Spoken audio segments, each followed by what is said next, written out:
Olá, vamos dar continuidade ao nosso curso de Tricologia e Terapia Capilar Básico Online.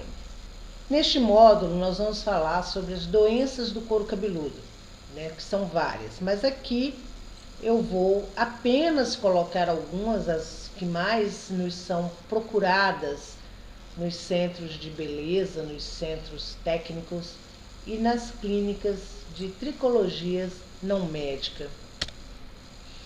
Então, as doenças do couro cabeludo, para que você possa entendê-las, você precisa analisar de uma maneira geral o couro cabeludo das pessoas que te procuram. Para isso, você precisa estar numa posição onde você tem acesso a todo o couro cabeludo do seu cliente, inclusive testas, orelha, a testa, as orelhas, a nuca e também um pouco das costas.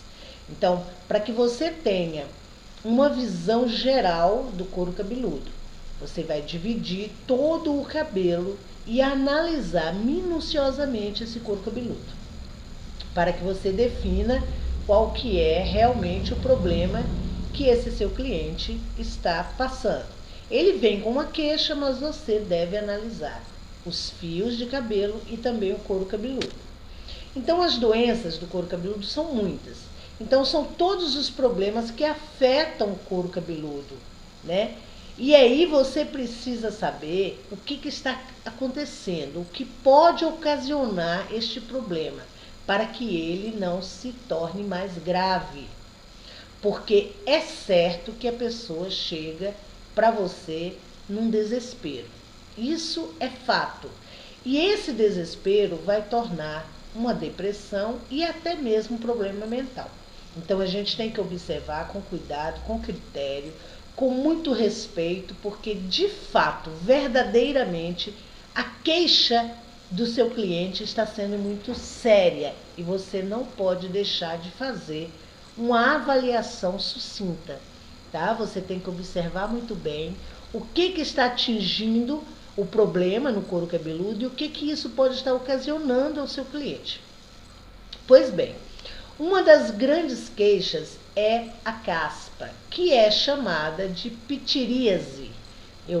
Lembre-se que eu falei que as pessoas diferentes falam diferente. As pessoas que conhecem saem do popular e passam a tratar as doenças, porque a caspa é um adoecimento, de uma maneira correta, de uma maneira científica. Então, o que significa, o que são as caspas?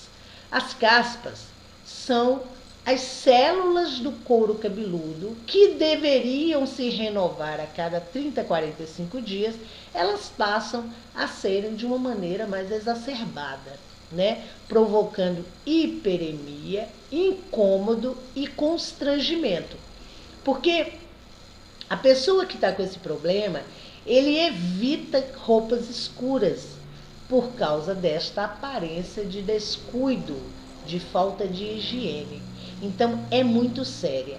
Então, estas células que normalmente, fisiologicamente, ela seria uma poeira fina, ela passa a ter umas placas, né? Ela passa a ter uma forma maior e visível para quem tem e para quem vê. Então isso incomoda muito, incomoda muito. Imagine você não poder usar o seu terno escuro e nem uma blusa escura, uma roupa preta, o tubinho preto, o básico.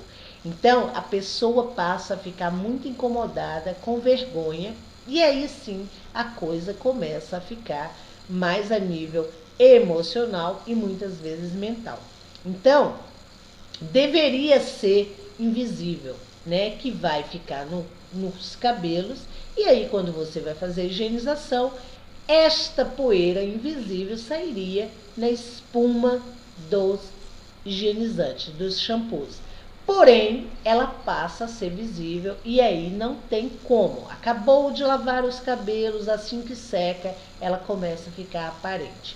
Então, a caspa, ela é chamado de pitiríase. E aí nós vamos ver que existe fungos envolvido nisso, né? É uma descamação diária exacerbada, maior do que deveria ser. Então, a caspa é um dos grandes incômodos das pessoas e que, se continua, vai provocar outras doenças mais graves, ok? Então, este fungo que se chama pitiríase simplex, né, é o Ptirosporum ovale. Ptirosporum ovale é o nome do fungo que está envolvido na caspa ou na pitiríase simplex, né? Então, esta descamação já passa a ser em placas maiores e não mais aquela poeira invisível. Então, ela deveria ser fina e quase invisível, mas aí ela passa a ser uma placa seca, acinzentada ou amarronzada de acordo com a inflamação que está provocando isso no couro cabeludo. Então, elas são devidas aos tratamentos do cabelo, como shampoos, tingimentos, alimentos, alisamentos ou permanentes. Então, todo esse problema, esse processo químico que a cliente ou cliente fez ou está usando diariamente, vai provocar essa exacerbação deste fungo, tá? Desse Ptirosporum ovale, e ele vai provocar essa descamação maior. Então, a gente tem que deixar esse couro cabeludo limpo e sem produtos químicos que provoque esse excesso de fungo, tá? Este fungo aqui, que existe no nosso corpo normalmente, dependendo do que a pessoa esteja usando, ele passa a ter uma proliferação excessiva. E aí vai provocar a descamação exacerbada desse couro cabeludo, ok? Então, deveria ser fina, invisível, e passa a ser visível. Incomoda muito, tá? Diga-se de passagem que existe aí uma indústria de produtos que sejam para combater a caspa, né? Grandes empresas colocam-se fungicida para matar esse fungo e eliminar a caspa. Porém, não podemos esquecer que junto com esse fungo, Ptirosporum ovale, existe outros fungos que são comensais, que são fungos que já vivem na nossa pele, que nos protegem. Se o seu cliente passa a usar um fungicida, não estará matando apenas o Ptirosporum ovale. Ele também vai estar matando outros fungos que nos ajudam a combater os fungos oportunistas. Então, você vê que é uma faca de dois gumes. Eu tento evitar o Ptirosporum, que vai provocar a pitiríase simplex, mas eu também vou tirar os fungos que me ajudariam a combater o próprio Ptirosporum ovale. E é assim na natureza. Eu já falei que os fungos e bactérias, eles estão no planeta há muito mais tempo do que nós. Então, eles estão totalmente adaptados. Então, se a gente tenta combater um fungo, uma bactéria com um produto químico, claro que nós vamos estar fazendo uma modificação, uma resistência desses fungos, dessas bactérias, e que eles ficarão mais poderosos. Então, a gente tem que tomar muito cuidado com o que usa para combater a caspa, porque senão nós vamos estar agravando o problema, certo? Então, existe o Ptirosporum, ou a pitiríase simplex, e existe também a pitiríase esteatoide, ou a caspa oleosa. Então, o que era uma caspa seca, fina, ela passa a ser mais aderida ao couro cabeludo e mais difícil de combater, né? Ela provoca uma camada amarelada. Este amarelo significa que há uma inflamação nessa pele. Tanto que quando se tira, a pele do couro cabeludo vai ficar com hiperemia e produzindo líquidos, né? E que este líquido já é um processo inflamatório, tá? Então a gente tem que tomar cuidado com o que nós vamos tentar combater a caspa, o pitiríase, porque de simplex ele passa a ser esteatoide, né? E aí passa a ter essa caspa oleosa, aderida ao couro cabeludo, ok? Então, daí já está se começando a ser implantado a seborreia, né? E quem sabe uma dermatite. Tite significa inflamação. Então, a dermatite é inflamação da pele. E esta inflamação é devido a fungos que estão num terreno propício para a sua proliferação, né? Ele passa a ter um acesso, ele passa a ter alimentos, ele passa a ter um ambiente propício para que seja multiplicado com mais dias, diário, né? O que deveria ser natural, fisiológico, passa aí então a ser mais grave, mais sério, mais difícil de combater. Então, a dermatite seborreica implantada, que é uma inflamação crônica, olha só, ela deixa de ser aguda, ela passa a ser crônica. Então, nós sabemos que as coisas crônicas, elas são difíceis e até mesmo impossíveis de combater. Então, passa a ter uma inflamação crônica da pele, e aí nós vamos ver por toda a extensão do rosto, orelhas, nucas e couro cabeludo. Sobrancelhas, cílios, aqui na área do nariz, né? Em toda a extensão do rosto, pescoço e até mais em outras partes do corpo. Então ocorre predominantemente nas áreas onde tem maior produção de sebo, porque ao higienizar o couro cabeludo, acaba-se provocando também que este produto venha para a pele. E aí vai tirar os nossos fungos comensais, vai matar os fungos que seriam os nossos amigos e passam a deixar apenas os nossos, entre aspas, aí, o nosso fungo, os fungos inimigos.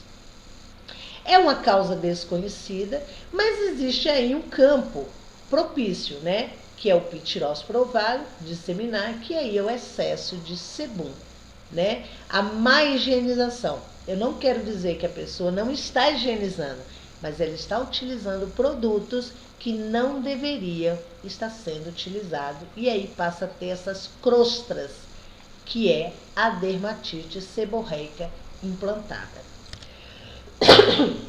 Muito confundida com a psoríase, né? Que também é uma descamação exacerbada, é uma descamação excessiva em placas grossas, espessa, e aí ela sai do couro cabeludo e passa para nuca, orelha, cotovelo, né? E várias áreas do corpo. Isso aqui é um problema emocional, né? O fumo provoca o agravamento, o álcool provoca o agravamento e também a má alimentação. Segundo alguns especialistas, isso aqui é um problema do intestino. O intestino sujo com muito fungos vai provocar a psoríase, né? Que é a psora. A psora que eu falo, estou me referindo à exoneração. Tudo que está dentro sai, né? Vem para a superfície da pele, como uma forma de limpar os órgãos de maior hierarquia e passa para o órgão de menor hierarquia, que é a pele. A pele nada mais é do que uma capa protetora dos nossos órgãos de maiores hierarquia. Então, A psoríase implantada deve-se ser cuidada com muito cuidado, com menos produto possível, porque tudo que você colocar sobre esta pele para resolver o problema da psoríase estará agravando, porque tudo que entra vai ter que sair.